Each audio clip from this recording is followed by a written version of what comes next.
What's up, guys? Hey, how we doing? So I'm back. I'm gonna crank out some videos this week. I'll have some real content for you. The kid who was in the fight, I have him coming on. We're doing an interview later today. I'll get that posted probably tomorrow. Group by the looks of it. Two guys coming together here. He's got him in the f***ing headlock right here. That thing's sunk in. Suplex to the ground. Still got the choke locked in. Old buddy here in the red, he's going to get a bit of ground and pound. Oh, one to the ribs, yep. Oh, the boys are just toey this weekend. No one is giving an inch out there. This is awesome. But today, I want to talk about Degan and Beaumer. This is a rivalry for the ages, and this one could be a good rivalry for a long time. Yeah, you pissed off the bull last week. JuJu ran his mouth, so it's time to lock in. What? Bro, what are you talking about, man? More on the Lawrence situation, and it's getting ugly. I'm really disappointed in what I'm seeing from the Lawrence camp, Wasserman. It's tough, but I'll explain more about that and how this is affecting Jet. And at first, I was kind of hard on Jet. I am retracting that. Jet is kind of a victim too. If you haven't tried Nano-Extreme and you want to try it, email me, chriscookseymedia@gmail.com. Email me your information, your name and address. If you could make it kind of concise, just name and address. I'm getting a ton of these requests and I'm going to get you out some samples. Those of you who've already emailed me, you'll be seeing it hopefully soon. All I can tell you is I'm getting a ton of requests and it's going to be within a week or two, but I will get you these samples. This pain cream is amazing. I mean, it got me through that 36-hour drive from Florida. You can't help but get a sore lower back driving 36 straight hours by yourself. So I put some Nano-Extreme on and it has seat warmers in there. You want to talk about luxury ride? That was amazing. This stuff is so good. And I know a lot of you arena cross guys get banged up. When you see me at Prescott, hit me up. I'm going to have a bunch of samples and I'm going to hook you guys up. But if you can't wait, head over to Nano-Extreme, use code Cooksey for free shipping, and do yourself a favor. This stuff is awesome. Check out the Coach Rob podcast. He's doing some really good content over there. He's got the amateur podcast, the vet rider podcast, and the new one that I really like. It's about what's next. He just had one with Jeremy Martin. I don't know if he posted it yet, but he was telling me some of the things that Jeremy Martin got into. It's so good. So check that out on the Coach Rob Podcast Network. You need people like me so you can point your fucking fingers and say, that's the bad guy. Throughout this Jet Lawrence, Lucas Myrtle being fired ordeal, I have kind of been very critical of the Lawrence camp. That included Jet. I'm going to take that back. Jet is not included in that. I got some information about Jet. This poor guy is having a hard time. This is brutal. It's tough. And I'll say this, I can't say a ton because it's his personal situation, but it's very similar to like what Ryan Villapoto went through. Their parents overreach. You're probably going to hear about it eventually, but I have some information about it. And like I said, I don't know that I'm allowed to share any of it, but I'll just say this. Jet Lawrence is carrying the weight of the world on his shoulders. And I look at him and I think of like child actors, Britney Spears, and how they become commodities to their parents, and it's disgusting. And I know John Tomac took some heat for a little while about being so involved in Eli's career, but he understands. He's not using his kid. He had his own fame, his own stuff. It's the parents who don't understand, and they kind of expect this certain stuff. It's scary. It's far too common. I'll tell you what, I'm done bagging on Jet, knowing what he's going through. So yeah, I'm going to take it easy on Jet. I mean, he's 21, but he's a young 21.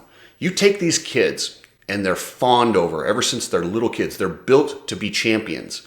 They don't get to develop their social skills like the rest of us. They're not told you have to do this or that. Everyone it's really weird and it stunts their emotional development. So while he's 21, I look at him more as like a 15-year-old kid. I look at him like I look at my kids and some of the things that they struggle with at their ages, and they're in the system developing things the way they should. I can't imagine how much Jet is carrying on his shoulders. So you know what? I am done being kind of mean to Jet and bagging on Jet. He is a generational superstar, probably the best to ever throw over a leg over a dirt bike. He's had the best start of a career as anyone. And the way he rides, oh man, it's something special. But off the track, It is not all positive, and I feel for him. I really, really do. And for those of you that say I'm just blindly following Lucas Myrtle and getting his back, even though he went against Wasserman and he absolutely did this. No, I don't ever do that. Those of you guys that watch my channel, you know I call people out when I think they need to be called out. And I have called out Lucas before. I called him out when he blew the Enzo Lopes Club MX deal. I called them out, and Lucas was a part of the deal where they banned Degan from going to Australia. I call people out when I think they do crappy stuff. And I've called Lucas Myrtle out. And for those of you that say, oh yeah, he's just your source and you don't want to lose the source. No, I lost that source a long time ago. Lucas has never really given me any information. Sometimes I come to him and I verify stories that I already have, which I do with multiple other agents. Like I said, he's never steered me wrong or lied to me or said anything. When I give him something and I go, is this right? Is this accurate? He'll tell me. Whereas some of the other agents don't. And I don't trust those people. Lucas has always steered me straight. Even when he was mad at me, he was always a straight shooter with me. I had about an hour and a half talk with him today. I'm going to let him tell you guys because he's going to come on soon and explain his side of the story. But he has gone into great detail showing me a lot of the different stuff that has happened, how they've been able to do this and what started it and what planned it. I'm going to have him on the show. We're going to talk about it and he's going to tell it. You're going to hear it from his mouth, not mine. But I can tell you, I promise you, listen, I really think I'm on the right side of this one. But yeah, there's a chance that he's straight up playing me. I don't think so. I really don't think so. But yeah, that is still a possibility.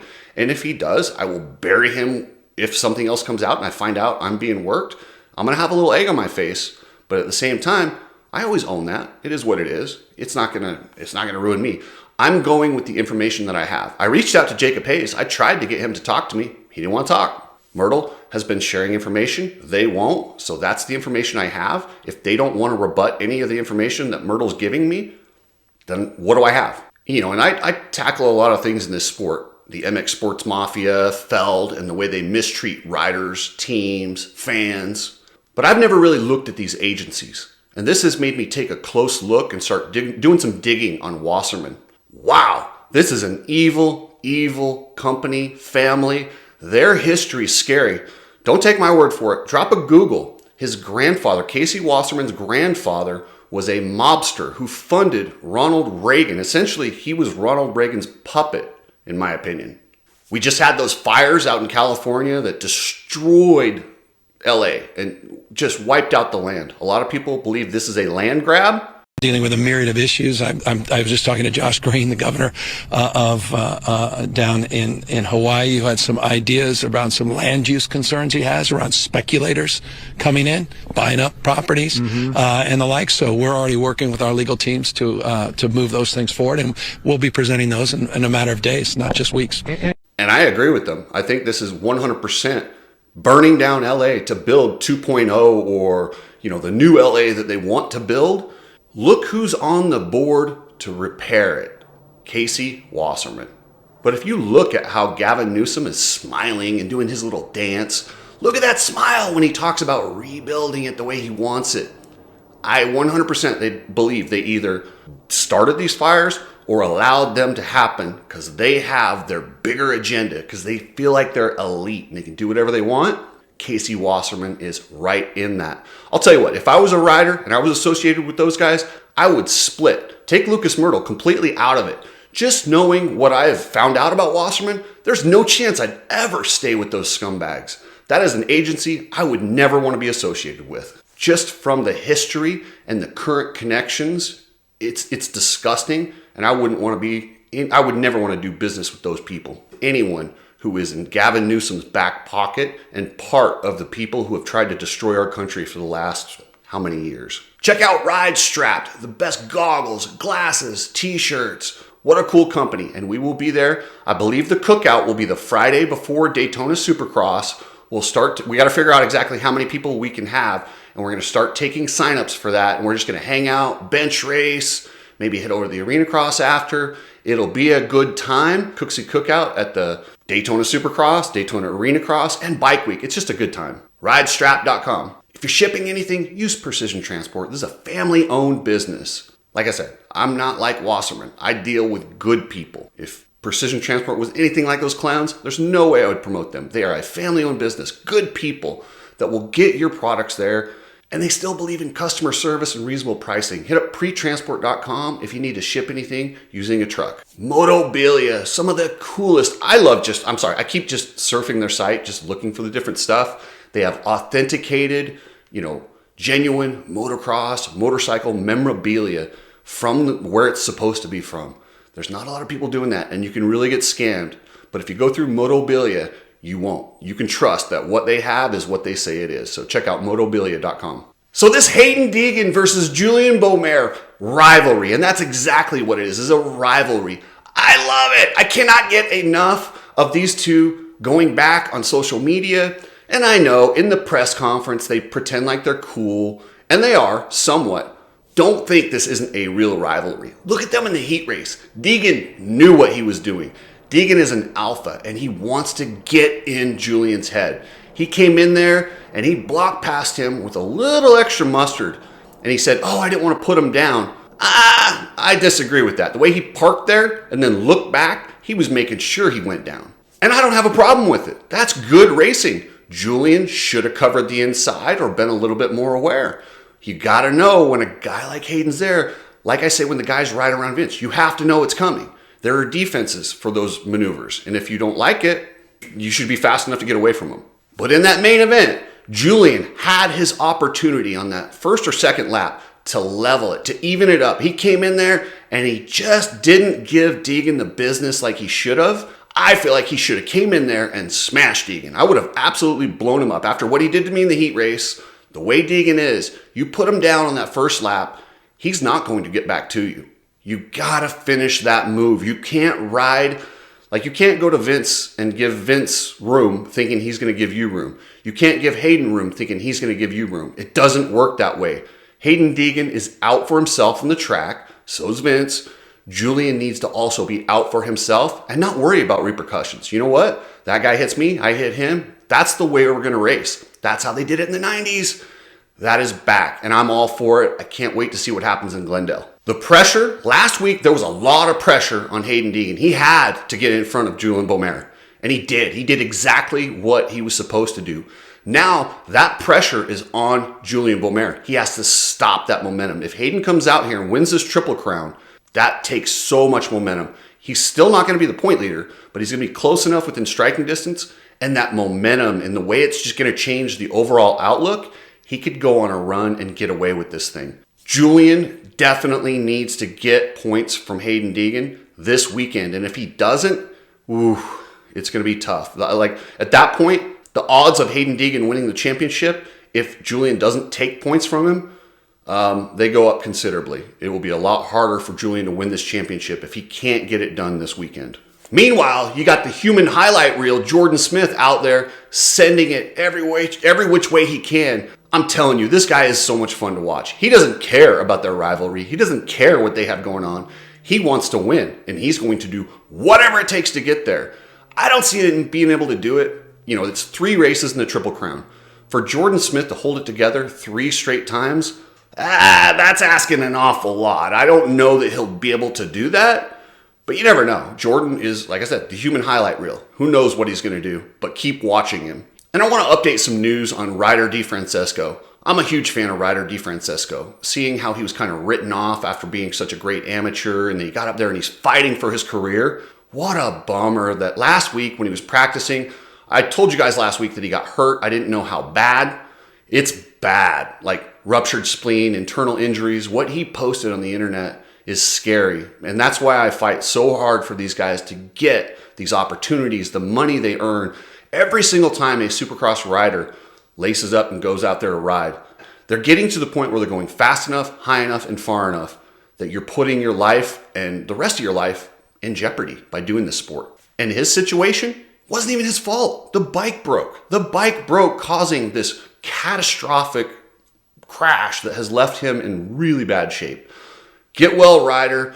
I hope things end up all right, because I know this is a nasty one. Sometimes this sport's tough, and sometimes I love it, but sometimes when you see something like that happen to a kid, and it's not even his fault, it hurts, man. It really does. So we've got the two rookies out there. You got Cole Davies and Drew Adams. Now, Cole Davies has proven he's not riding like a rookie. He's out there doing his thing. He believes he should be on that podium, and he rides like he should be on the podium. And he got on the podium. He got a little luck from Jordan Smith, but this week in the Triple Crown with those 3 short races, I wouldn't be shocked if Cole Davies wins one.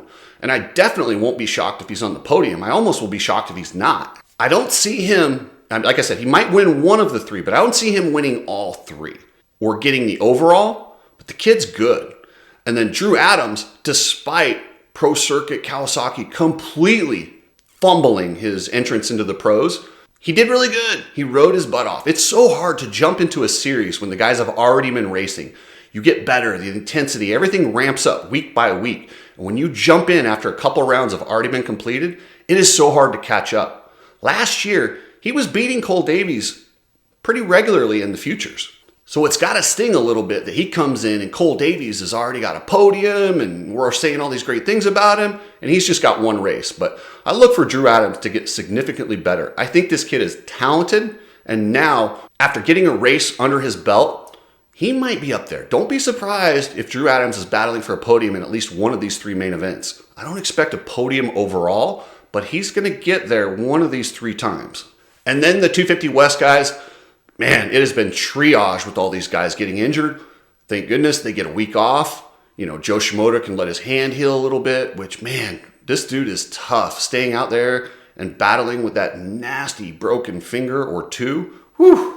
Anyway, I hope Joe makes it through this round and can heal up and get better. I will never question Joe Shimoda's toughness. I don't think he should even be out there, but he's still out there making it